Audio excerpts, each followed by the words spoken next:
અમારા લાસ્ટ આધાર કાર્ડના વિડીયોમાં ઘણા બધાએ પૂછ્યું કે મોબાઈલ નંબર ચેન્જ કરવો હોય તો એ કેવી રીતે કરી શકાય આધાર કાર્ડમાં. સો હિયર આઈ એમ. કેવી રીતે કરવાનું એ જોઈ લઈએ વિથ મી હેલી. સો એના માટે તમારે જવાનું છે uidai.gov.in ઉપર. અહીંયા જઈને ગેટ આધારમાં તમારે બુક એન્ડ અપોઇન્ટમેન્ટ એની ઉપર ક્લિક કરવાનું છે. પછી તમારે તમારી સિટી સિલેક્ટ કરી લેવાની છે અને proceed two book and appointment પર ક્લિક કરવાનું છે. હવે તમે જે કરંટ ફોન નંબર યુઝ કરો છો એ એન્ટર કરો, કેપ્ચા એન્ટર કરો. પછી એક ઓટીપી આવશે, એનાથી તમારે વેરીફાઈ કરવાનું રહેશે. સો આ પહેલો સ્ટેપ પૂરો થયો. હવે સેકન્ડ સ્ટેપ શું છે એ જોઈ લઈએ.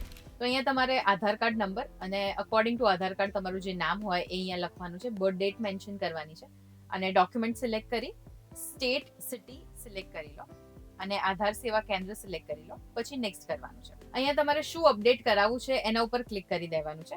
આપણે મોબાઈલ નંબર કરવો છે તો એના પર કરીએ. પછી તમારે ઈમેલ એડ્રેસ એડ કરી દેવાનું છે અને નેક્સ્ટ કરીશું. હવે થર્ડ સ્ટેપ, અહીંયા તમારે તમારી ડેટ સિલેક્ટ કરી લેવાની છે પહેલા અને ટાઈમ સ્લોટ અહીંયાથી જ બુક કરી લેવાનું છે. તો તમારી અપોઇન્ટમેન્ટ કન્ફર્મ થઈ ગઈ છે એ પણ તમે નીચે જોઈ શકો છો. અને હવે છે લાસ્ટ ફોર્થ સ્ટેપ, અહીંયા તમારે પેમેન્ટ કરવાનું છે. 50 રૂપીઝનું પેમેન્ટ તમે ઓનલાઈન કરી શકો છો. તો બસ આટલું કર્યા પછી તમારે આધાર સેવા કેન્દ્ર પહોંચી જવાનું છે.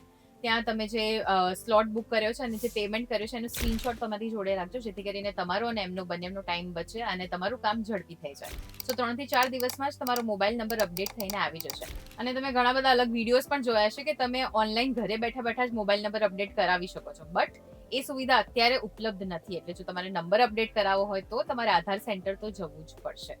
આઈ હોપ સો કે આજનો આ વિડીયો બહુ જ તમારા માટે યુઝફુલ રહ્યો છે, કારણ કે ઘણા બધા લોકો છે કે જેમને નંબર અપડેટ કરવા છે આધાર કાર્ડમાં. તો તમે કરી લો અને જેમને બદલવો છે નંબર એમની સાથે આ વિડીયો શેર કરી દો. અને આવા જ ઇન્ટરેસ્ટિંગ વિડીયોઝ અને ઇન્ફોર્મેટિવ વિડીયોઝ માટે જોતા રહો ગુજરાત સમાચાર .com.